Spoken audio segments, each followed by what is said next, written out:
न मरद कोनो जिलावा में प्यार करे भरल महफिलवा में मिले न मरद कोनो जिलावा में प्यार करे भरल महफिलवा में चौहान होई रे पगली बसा के रखब दिलवा में चौहान होई रे पगली बसा के रखब दिलवा में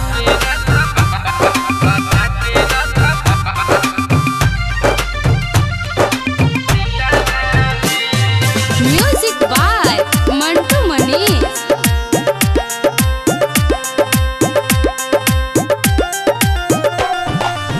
हमरा मिलल न मरद कोनो खाती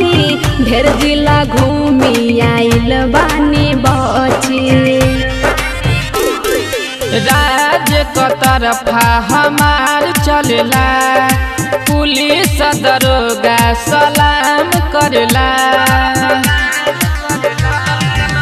सपना देखोए बाजे दिनमा में मार देहब गोली कहियो सीनामा में चौहान होई रे पगली बसा के रखब दिलवा में चौहान होई रे पगली बसा के रखब दिलवा में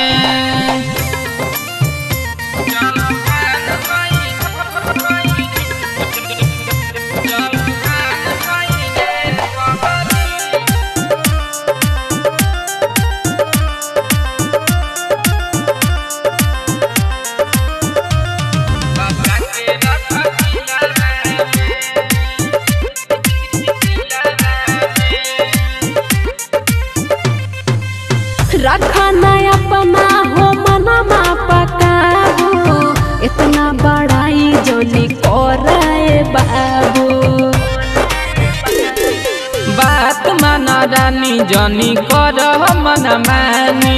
अनिरुद्ध चौहान संगे काटिली हजानी रखे जे मरद हमरो सुखावा में काम करे जवन हमर दुखावा में चौहान होई रे पगली बसा के रखब दिलवा में चौहान होई रे पगली बसा के रखब दिलवा